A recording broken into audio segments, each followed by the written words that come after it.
Hello guys, Jennifer ഷിനോബിൻ്റെ എല്ലാവർക്കും ഓണാശംസകൾ. ഞാൻ നോക്കുമ്പം വീട്ടിൽ ഒച്ചപ്പാടും ബഹളമൊക്കെ കെട്ടോ ഗൈസ്. ഞാൻ എണീച്ച് നോക്കുമ്പം അത്തപ്പൂക്കൾ ഇടുന്ന തിരക്കാട്ടോ. ചേട്ടായും അയച്ചു. അപ്പോൾ ഞാൻ ചേട്ടായിയോട് പറഞ്ഞു ഒരു ഹായ് കാണിക്കാൻ. അങ്ങനെ ചേട്ടായി തിരിഞ്ഞു നോക്കിയിട്ട് ഒരു ഹായ് എല്ലാം കാണിക്കുന്നുണ്ട്. അതുപോലെ തന്നെ അച്ചുവും കാണിച്ചു.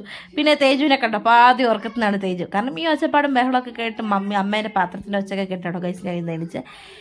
അങ്ങനെ ഇരിക്കുമ്പോൾ നിങ്ങൾ വിചാരിക്കും ഞാൻ എവിടെ പോയത്. ഇതാ ഞാൻ പാതി ഉറക്കത്തിലാണ് ഈ വീഡിയോ എടുക്കുന്നത്. അപ്പോൾ ചേട്ടൻ നിൻ്റെ ഫേസും കൂടി കാണിക്കുക. അങ്ങനെ എൻ്റെ ഫേസെല്ലാം കാണിച്ച് ഇതാ ഗൈസ് എല്ലാവരും വീഡിയോ ഇതാക്കിയിരിക്കുന്നത്. അപ്പോൾ ചേട്ടൻ വന്ന് ഫ്രഷൊക്കെ ആയിട്ട് വീഡിയോ എടുക്കുമെന്ന് പറഞ്ഞു. അപ്പോഴത്തേക്ക് ഞാൻ കംപ്ലീറ്റ് ചെയ്യുന്ന ചേട്ടൻ പറഞ്ഞത് അതിൻ്റെ പിക്ചറും കൂടി ഞാൻ ഇതിനകത്ത് ആഡ് ചെയ്യുന്നുണ്ട് ഗൈസ്.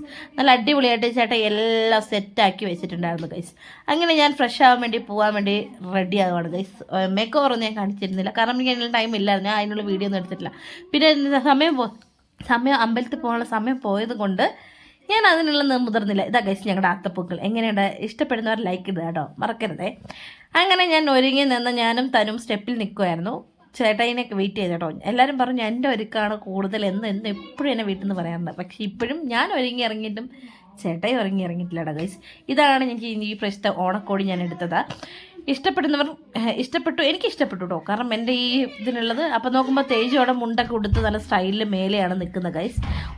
മേലെ ഇങ്ങനെ ഷൂ എല്ലാം ഇട്ട് അടിപൊളിയായിട്ട് നിൽക്കുകയാണ്. അപ്പോൾ തേജ് വന്നിട്ട് ഇങ്ങനെ ഹായ് എന്നൊക്കെ പറയുന്നുണ്ട് എല്ലാവർക്കും. പിന്നെ ഇതാ ചേച്ചീൻ്റെ മോൻ മുണ്ടൊക്കെ ഉടുത്ത് പൂവിൻ്റെ അടുത്ത് വന്ന് നിൽക്കുന്നുണ്ട്. കാരണം പുള്ളിക്കാരനും അമ്പലത്തിൽ വരാമെന്നൊക്കെ വിചാരിച്ച് നോക്കുമ്പോൾ ഞങ്ങൾ ബൈക്കിലാണ് പോകുന്നത്.